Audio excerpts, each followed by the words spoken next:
Voltamos então com o terceiro bloco do Fluminense em Debate dessa segunda-feira, dia subsequente, a grande vitória sobre o Corinthians por 1-0. O Corinthians praticamente não viu a cor da bola ontem, né? E eu queria fazer uma menção ao texto do Edu Rocha, que eu não me canso de falar, né? O texto intitulado Mano e Preguinho, que nós temos, né, autores, nós temos um cardápio de autores sobre o Fluminense fantástico, maravilhoso. E apesar disso, esse texto do amigo Edu Rocha, que está em missão aonde agora, Marcelo? O que eu não entendi, pode repetir? Ele estava pensando no jogo contra o Corinthians. O Edu Rocha está em missão aonde agora? Acho que agora ele já está na Palestina, já deixou a África já. É um cidadão do mundo, uma pessoa assim espetacular. Esteve ontem no Engenhão, né? Tentei ligar para ele, para a gente pelo menos beber uma cerveja lá, né? Aquele aperitivo, mas não deu. Mas apesar do Fluminense ter autores fantásticos, né?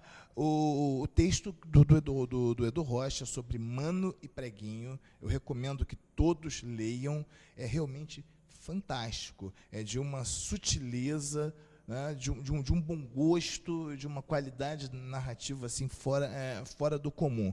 Só para lembrar, o Mano era irmão do Preguinho e praticamente morreu pelo Fluminense, porque numa partida que ele disputava contra o São Cristóvão, ele sofreu uma entrada no abdômen, não largou o campo porque não havia substituição naquela época, e em função disso o estado dele se agravou.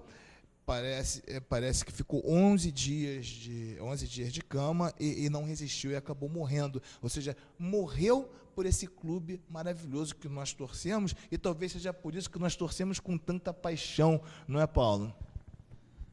A história, esse texto do Edu é emblemático, eu tive a oportunidade de ler, é de altíssima qualidade. E o mais incrível é que dentro da nossa história nós temos incontáveis personagens, incontáveis heróis. Quando a gente fala de Mano e Preguinho, a gente se refere à família Coelho Neto, e tem a família Carneiro de Mendonça, né? Você tem, né, o início do Fluminense com a tradição da família Guinle, né? Nós tivemos Oscar Niemeyer jogando no meio campo do Fluminense nos anos 20.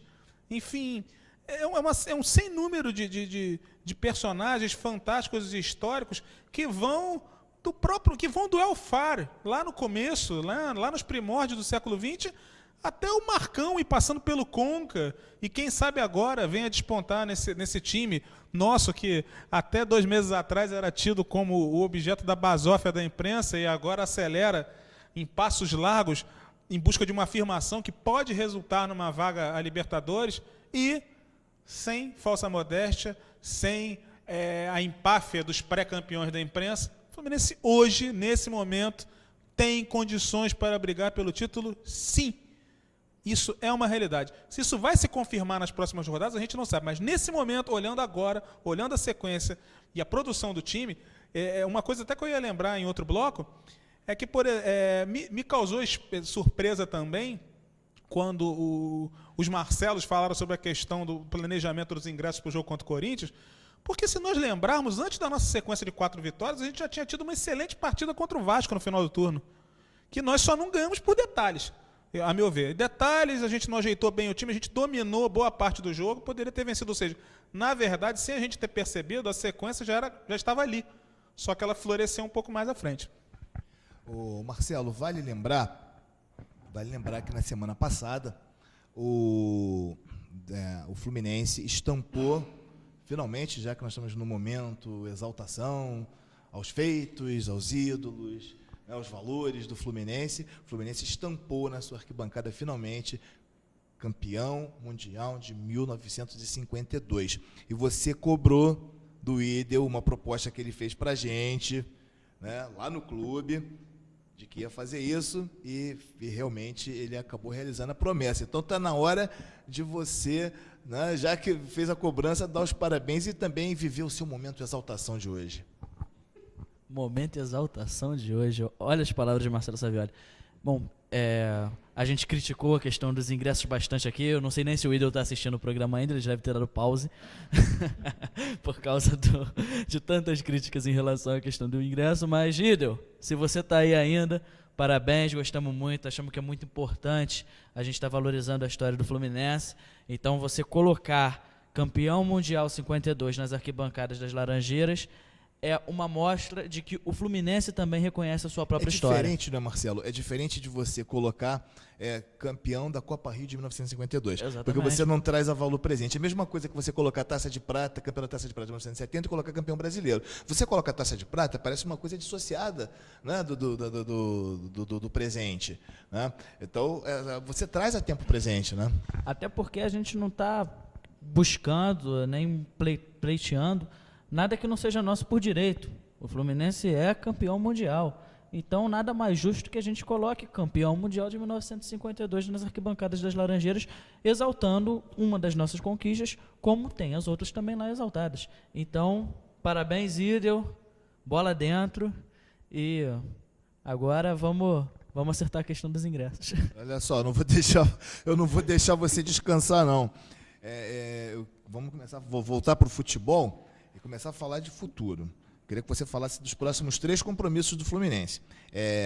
Bahia na Fonte Nova, Avaí... Na Fonte Nova não, desculpa, em Pituaçu. Avaí no Rio e Atlético Paranaense na Arena. O que nós precisamos, o quanto nós precisamos pontuar e qual a nossa possibilidade de realizar essa necessidade? São 3 jogos para o Fluminense embalar de vez no campeonato. Acho que 4 vitórias já dá para dizer que embalou. Mas mais 3 vitórias agora, nesses próximos 3 confrontos, contra 3 equipes que frequentam a zona de rebaixamento, é tudo que o Fluminense precisa para poder encostar na liderança e quem sabe está até liderando o campeonato, já que os times que estão na frente estão numa fase tão ruim, que perdem tantos pontos. O Flamengo, por exemplo, é o último colocado desse turno com 0 pontos. Quem diria? A gente que chegou até a falar aqui que o Flamengo perigava... Agora, tem que se fazer justiça. Vamos fazer justiça aqui. O Flamengo continua sendo o grande favorito. Continua sendo o grande favorito, é apenas um mau momento, eu tenho certeza disso. Né? O Flamengo vai melhorar, continua sendo favorito, então é bom que os outros botem a barba de molho. Não estou certo, Vieira? Com certeza. Assim como a gente vem falando desde o início desse segundo turno, o Flamengo é favorito ao título. O time que está ganhando não se mexe, então... Com direito. Inclusive, você está sabendo que lançaram uma nova torcida do Flamengo? Não. É a Flatulência. É boa. Já ouviu falar nessa? Boa. A torcida do Flamengo é sempre criativa, né? Tem sempre assim, coisas inovadoras. Tinha uma torcida também na década de 70 também, que era bem inovadora. Né? É verdade, mas eu acho bom a gente encerrar esse assunto por aqui, senão a gente vai ser processado. Mas... Não sei por que a gente falou mal de alguém, não. Eu não falei mal de ninguém. Falou mal da torcida do Flamengo? Não pode falar da torcida do Flamengo? Falei que ela é inovadora, criativa. Isso para mim é elogio, não é crítica. Sem dúvidas, mas recuperando um pouquinho só a questão dos... Inclusive eles imitam nossos mosaicos muito bem também. Eu diria que não tão bem assim, eles só imitam os mosaicos. Inclusive eu lembro de algumas falhas no mosaico incríveis da torcida do Flamengo. Vaidade, que isso, rapaz? Não é tanto assim, não. Tudo bem, Savioli, vamos continuar aqui a análise. Então, são 3 jogos que o Fluminense vai ter agora para poder embalar de vez no campeonato. E como disse o Paulo, o Fluminense hoje é um dos favoritos ao título brasileiro. Eu complementaria dizendo que hoje o Fluminense é o time que melhor joga futebol nesse período da competição. Nesse segundo turno, não só embasado pelos números, mas pelo contexto das vitórias que ocorreram contra equipes de altíssima qualidade e também pela forma que o Fluminense joga. O Fluminense hoje marca muito bem e ataca com repertório ofensivo de fazer inveja. Fora isso, que se todo mundo fala que Campeonato Brasileiro é fundamental você ter regularidade e para isso é preciso um bom banco de reservas, o Fluminense poderá ter em seu banco de reservas jogadores à altura de... Diguinho e Deco. Diguinho, Deco, Martinútil, Rafael Moura, o que você quer mais?